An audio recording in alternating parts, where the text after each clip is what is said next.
Bom dia, bom dia!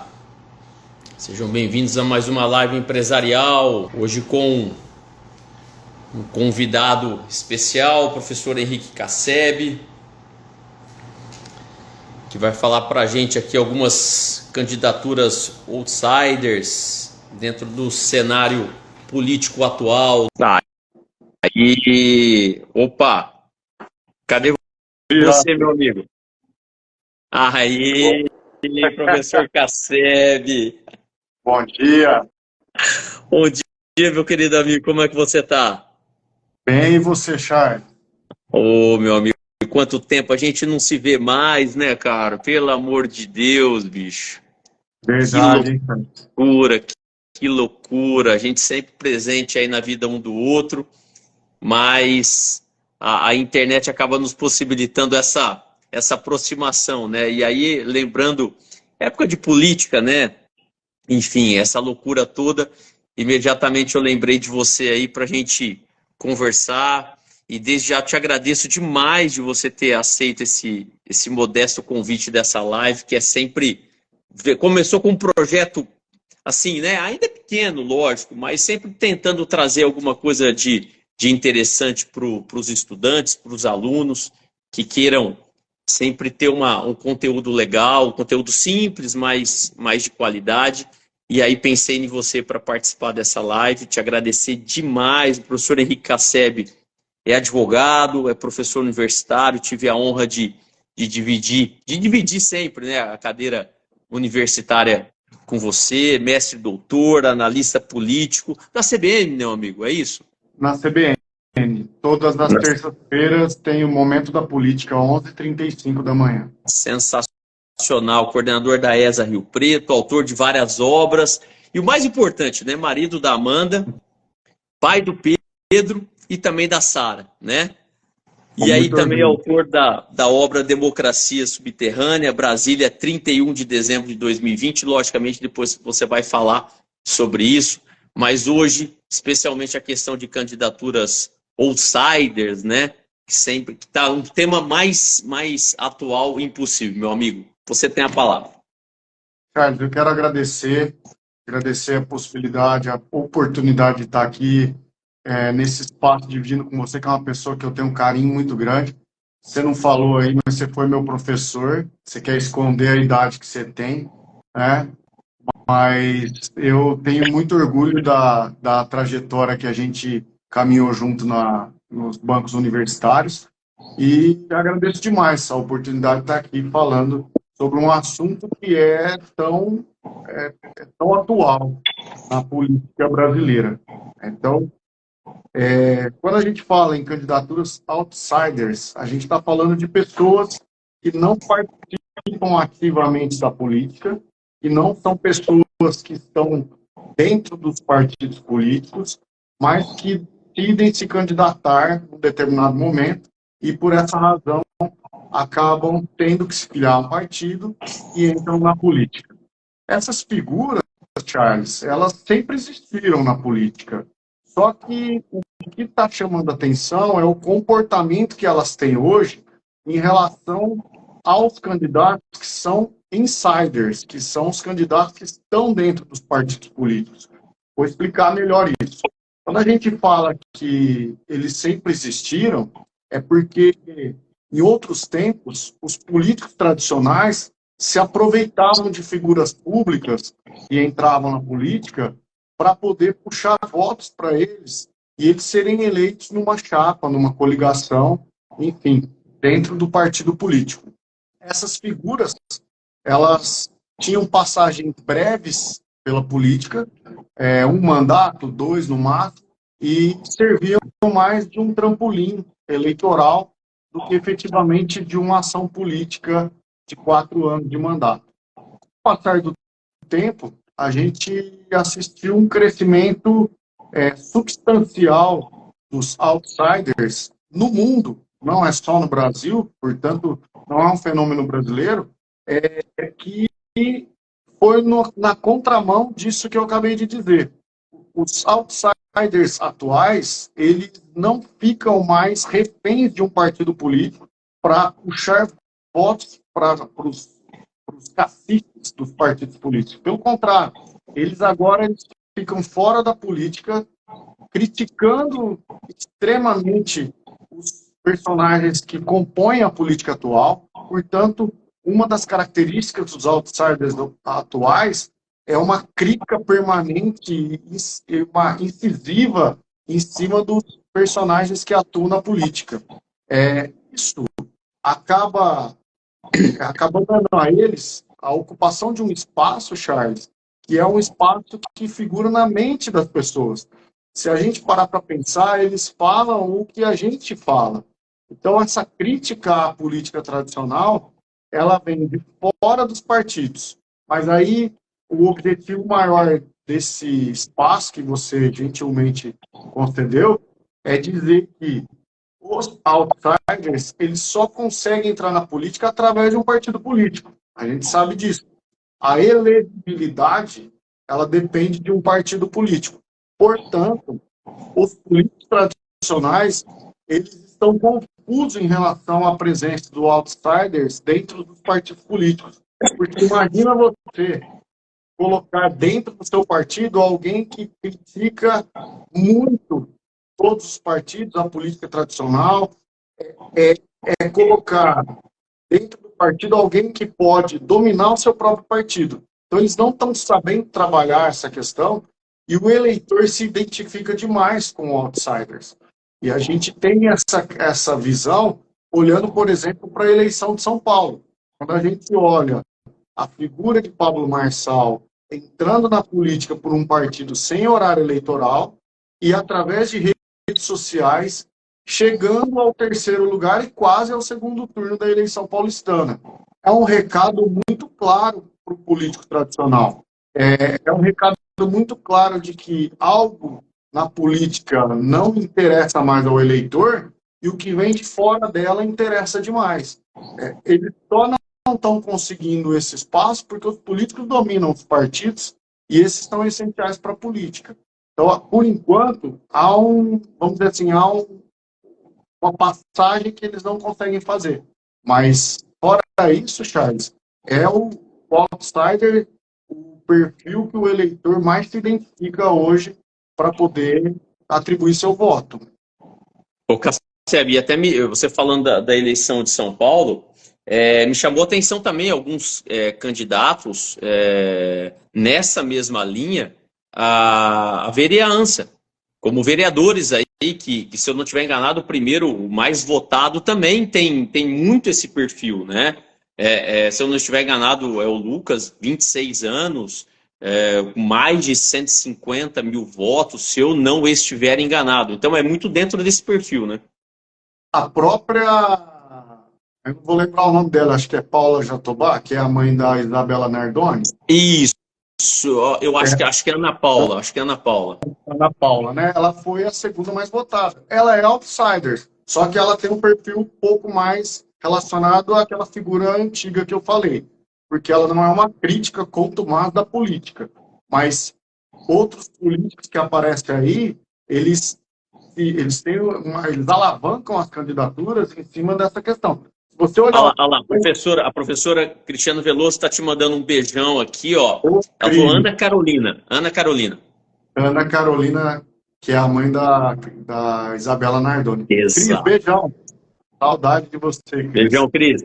Então, essa figura, ela ocupa... Só que, assim, muita gente tem criticado e cobrado dos políticos tradicionais, isso é importante dizer, algumas medidas para que contenha essa onda de outsiders. E eu vou dizer que a culpa desses outsiders chegarem aonde eles estão é dos políticos tradicionais que nunca se preocuparam em deixar um espaço para essas figuras públicas porque elas estavam no domínio deles. Então, enquanto eles dominavam essas figuras políticas dentro dos partidos políticos, para eles estava bom. Quando essas figuras de fora começarem a incomodar, aí são cobradas medidas. Aí a gente já imagina o que vai vir pela frente para poder tirar essas figuras do cenário político. Porque é só você pensar o seguinte, Charles. Eu sou famoso, muito famoso, Brasil afora pelas redes sociais. Se eu me candidatar a qualquer cargo, eu ganho. Eu só preciso de um partido político. Como é que alguém pode dizer que eu não posso chegar lá? Ninguém, porque o partido político não pode me rejeitar. Eu posso encontrar um partido pequeno que me aceite. Eu vou chegar ao cargo político dentro das 4 linhas, dentro das regras eleitorais.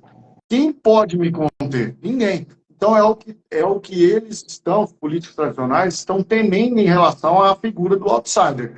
Eu, eu falo que é um fenômeno mundial porque a política no mundo inteiro é muito criticada.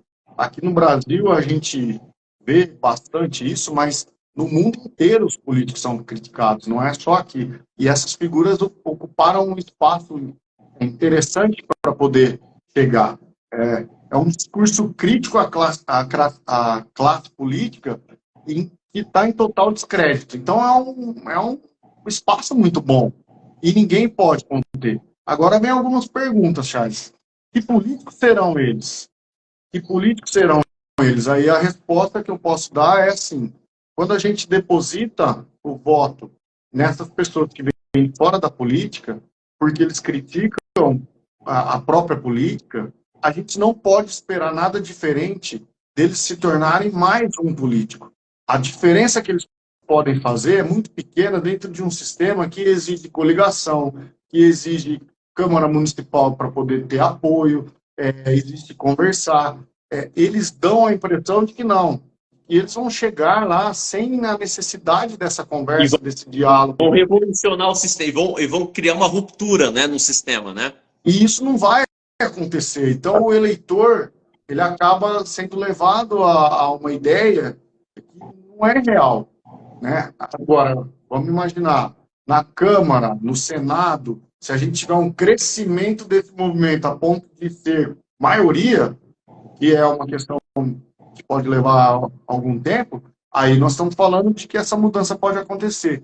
Então, não é um movimento, vamos dizer assim, um movimento bobo que vai acabar, é um movimento intenso que está crescendo cada vez mais. E aí, eu quero te perguntar isso, exatamente, eu até marquei que te perguntar, você acha que é um movimento de moda, alguma coisa efêmera, ou não? Você acha que é um movimento que veio para ficar? Essa é a nova realidade. Ele veio para ficar, Charles. Se você pegar o histórico das redes sociais na política, você vai entender que desde 2013 a política é refém das redes sociais. Desde o movimento dos 20 centavos, a política vem se formando em cima das redes sociais e os personagens que figuram nas redes sociais têm ocupado espaço político importante. Então, olha que interessante, nós não estamos falando de Pablo Marçal na eleição de 2024. Nós estamos falando de 2013. Nós já estamos falando de 11 anos que as redes sociais vêm criando personagens e já estruturando uma ideia dentro da Câmara, do Senado, prefeituras, enfim. Não é um movimento de agora, ele já tem 11 anos. Só que ele agora está causando medo nas pessoas que estão da política tradicional. Por isso que está em evidência.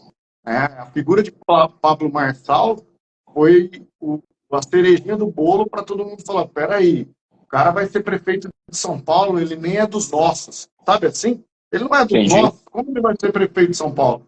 Essa chavinha que foi virada agora, ela já vem desde 2013. A gente já tem deputados federais eleitos nessa onda, a gente já tem senadores eleitos nessa onda, a gente tem, de certo modo, a organização política de movimentos sociais já refém das redes sociais, não tem mais como falar em movimento social sem rede social. A gente assistiu vários de 2013 para cá, até o impeachment da ex-presidente Dilma. Portanto, é um movimento que está aí, ele é consolidado, ele vai continuar crescendo, porque as redes sociais elas andam numa velocidade muito maior do que o horário eleitoral, do que aquelas chamadas de TV, de rádio. Ele é constante, ele dura 4 anos.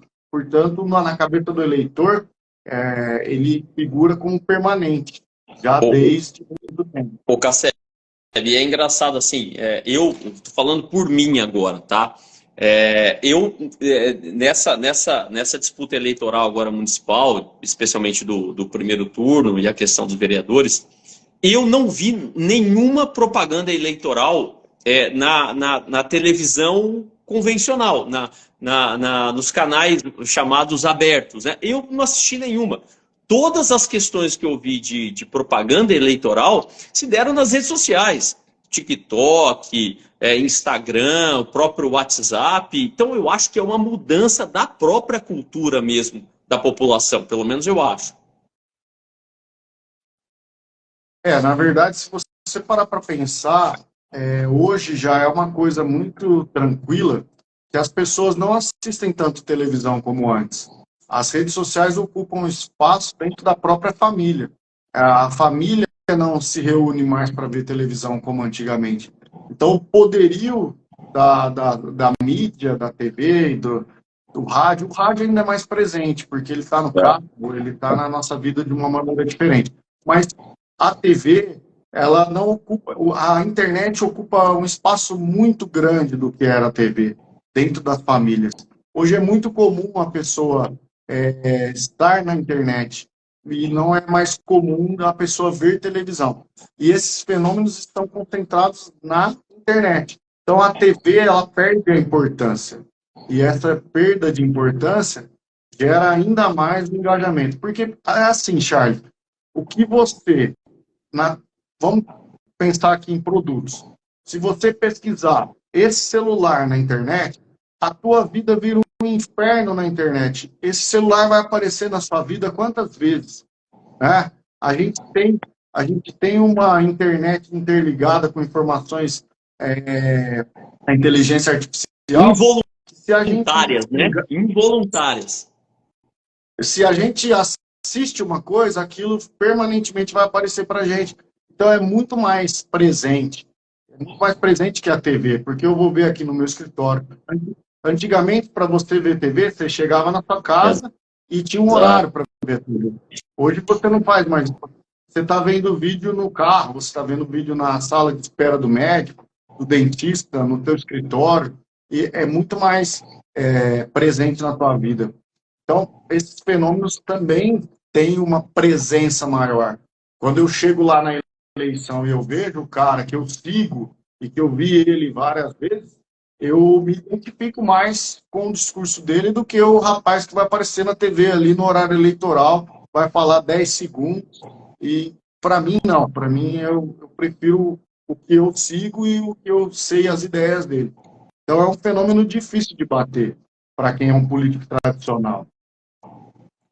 Casseb, cara, sensacional. Queria que você também falasse um pouco sobre o teu livro, meu amigo. Você me mandou aí também, a gente conversou. Fala um pouquinho sobre a democracia subterrânea aí. Brasília, 31 de dezembro de 2020, é isso? Aliás, eu tô aguardando o meu, viu? Até agora não chegou aqui para mim, não. Já quero o meu aí autografado. Fala um pouquinho sobre ele.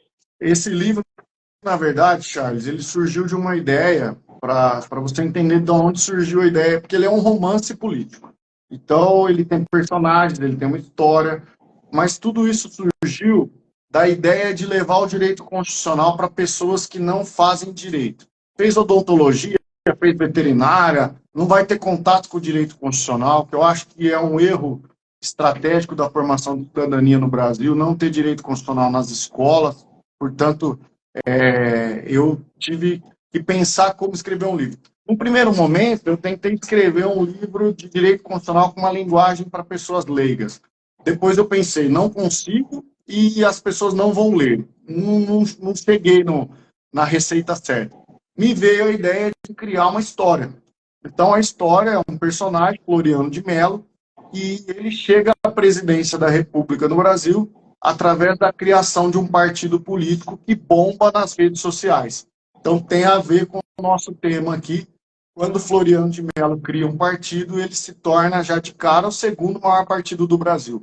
E ele se vê numa situação em que ele criou um partido para 20, 30 anos ser um partido democrático, com uma democracia interna, só que ele já assiste isso de imediato bombar nas redes sociais e o partido se tornar um partido muito grande. E nesse meio ele tem um romance com a assessora dele, que é um romance que é extraconjugal, porque ele é casado, então ele vive vamos dizer assim, uma contradição entre ser um político honesto, idealista, e que está alcançando os objetivos para mudar o Brasil, e dentro da sua intimidade, da sua vida privada, ter uma paixão, um amor por uma moça que é de fora do seu relacionamento extraconjugal. Então, ele vive isso. E no livro, durante o livro, acontecimentos vão surgindo e que levam o leitor a entender um pouco sobre direito constitucional.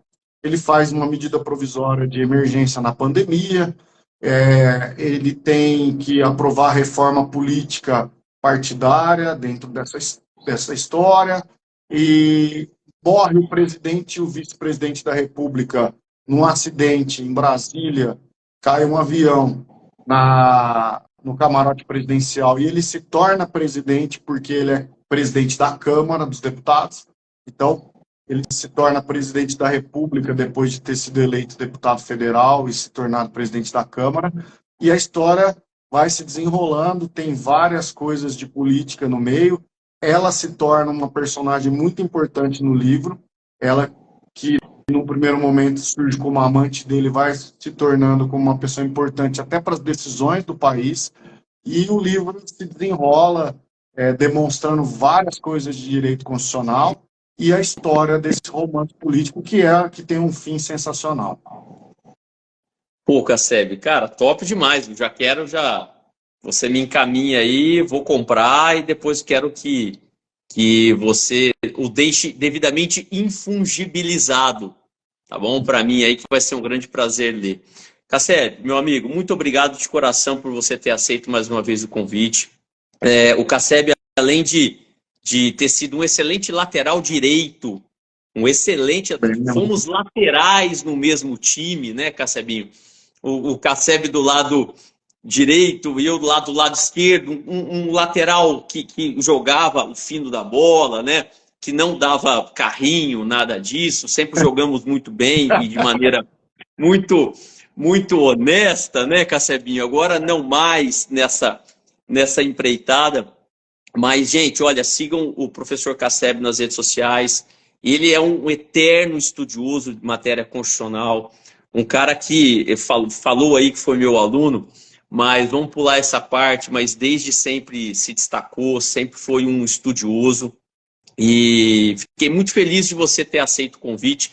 Você não tem ideia, não sei se você consegue ver os comentários, as pessoas que entraram aqui, um carinho ímpar por você, Tássio Baglione, professor Weber está aqui, ó, além de lateral São Paulino, está aqui, Samuel Gonçalves. O professor Weber é responsável por eu ser professor de Direito Constitucional. Foi através dele que eu comecei a gostar de Direito Constitucional, já tive a oportunidade de falar isso para ele. E também já foi meu chefe também, o grande Weber, cara, o cara que sempre foi exemplo aí na docência para todo mundo. O Luiz Fernando Volpe, hoje eu não vou errar teu nome não, meu amigo, fica tranquilo. Você tem a palavra aí, para a gente encerrar. Eu que agradeço a oportunidade, eu que sou seu fã de muito tempo. Você na lateral esquerda e eu na lateral direita, por sermos disciplinados, nunca trocamos um passe um com o outro, porque a gente permaneceu cada um no seu lado do campo. É mentira isso? Infelizmente é verdade. Isso infelizmente é verdade. E não conta daquele meu carrinho, tá bom? Aquele meu carrinho até os vestiários. O carrinho que você deu foi parar dentro do vestiário. Ninguém nunca deu um carrinho tão comprido como aquele. Meu amigo, muito obrigado de coração, viu? Um abração, Charles. Um abraço para todos que participaram. Excelente quarta-feira a todos. Até semana que vem. Um beijo no coração. Abraço.